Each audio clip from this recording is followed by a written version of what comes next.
there you are. Okay, welcome back. Now, that old mess today has got to be made to look something a lot better than that. It really has.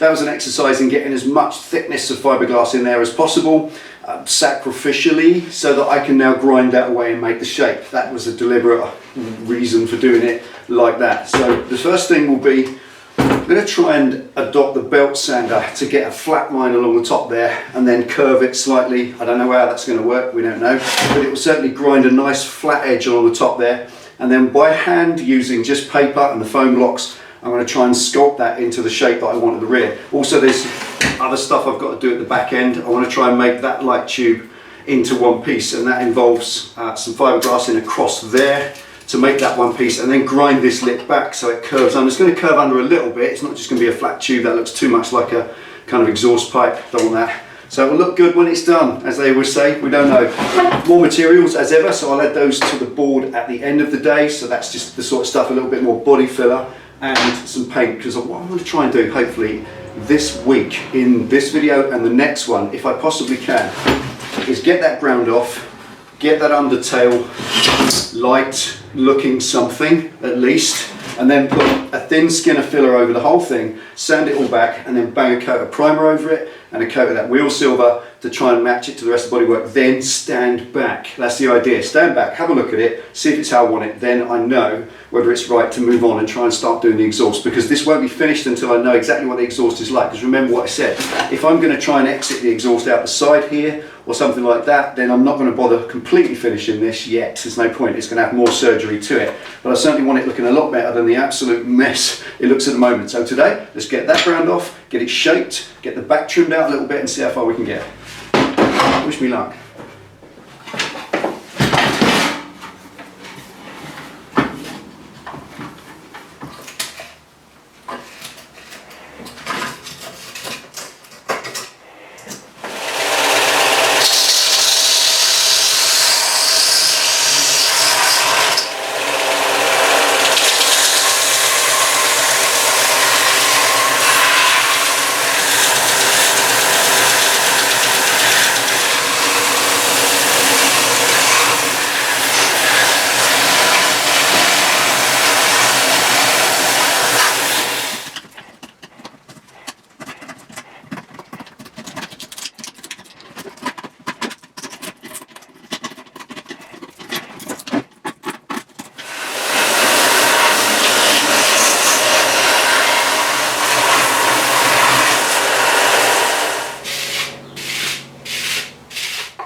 Just thought process. The reason I'm using hand sand and not a grinder or the air sander or anything to get that shape is that obviously they're air fed. The air sander is air fed, and the big grinder just blows so much air about that I want to collect this fiberglass dust to make filler out of, as I experimented with a few weeks ago on a Sunday video. So because of that, I don't want to blow the stuff all over the place. I want to recover it. But I've got this cunning plan. I don't know. This is the little buffer, the little Sealy polisher. It's electric on a lithium battery. And I'm wondering, obviously this is a polisher, and this little head takes the little polishing wheels, but it is a Velcro head. And I've got these pads, which for the air sander, I wonder if I cut them down, I can use them to size and carefully sand that out and sculpt the shape a little bit quicker than 3.5 weeks it's going to take with this. Mind you, I'll end up with arms like Garth, but you know, at the end of the day I want to get this done, so I wonder if that might work.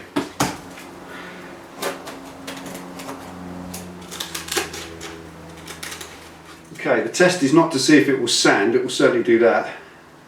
So whether it blows the dust everywhere so I can't recover it, which is no good. Right.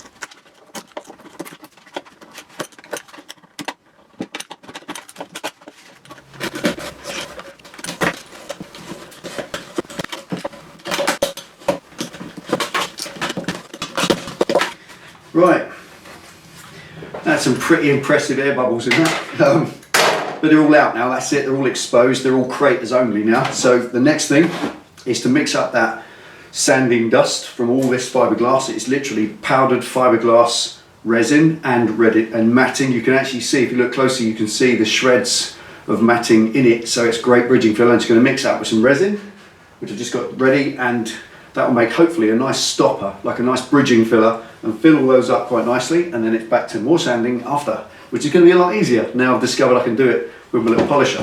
And then finally today I'll fill that up and get all that nice and solid as well before we let everything else set until the weekend when I come back and hopefully can get some paint on this. Stop jumping ahead.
Okay, there we are. That looks a lot better, I think. So next is a little cleanup. Just going to grind all this away, just tidy that up, make it look nice. I will take the lip of this off. I'm going to chamfer that off out the way. It's not going to sit like that. It looks too much like an exhaust pipe.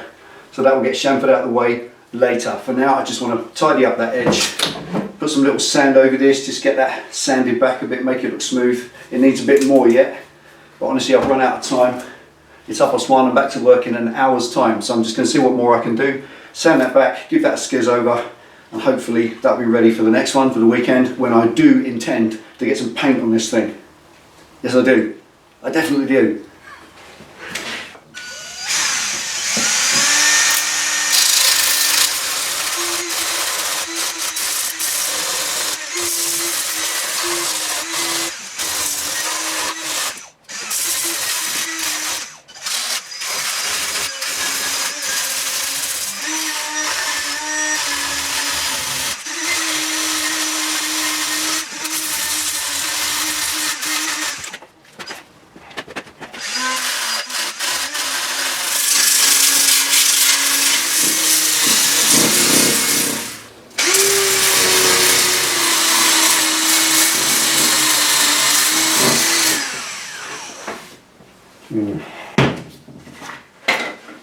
Right, I recognise that smell. Okay, check this out. That's what happens to your sanding mediums when what you're sanding isn't fully cured. This is this resin and sanding dust filler stuff that I made, this bridging filler. It's dry to the touch and cold, but it isn't fully cured. There is a difference, and that's what happens. You try and sand it down, it just clogs up the paper instantly. 24 hours from now, that will be easy. It will sand off beautifully, so I'm gonna have to call it done for that reason. And I also run out of time, 42. I've got 40 minutes to get back to work, so there we are. Another day making use of time. I think that's quite nice, you might agree. That looks a bit better now. A lot nicer, a lot tidier. These things are a process or a series of processes, and you have to go through them all. What I want to do with that is box it in completely. I'm going to keep all this area here free for the exhaust to come up and then exit if possible. I know I'm possibly ambitious with that, but I really want to do it. So from this bit rear, I'm going to cut that off. That will get chamfered to that level and then boxed in across, so the light will just appear to be in like a bologna slice, what's the right word, like a torpedo tube kind of slice that way on. It'll look quite nice, just boxed in underneath, nice and straight. That will look nice and attractive at the end because it will be really visual from the back. But I've got to create all that yet. For now, that was just a nice way to tidy it all up, and most importantly, make it solid. Fill all the air gaps, air bubbles. There's no air bubbles in that now. That's absolutely solid laminate now. It's getting a little bit heavy, but ultimately it's still going to be way lighter than a steel one would have been, probably half the weight. That's it, can't do any more today. 48 hours before I can come back to this really. So join us for the weekend for a bit more. Thank you for watching, take it easy, ride safe.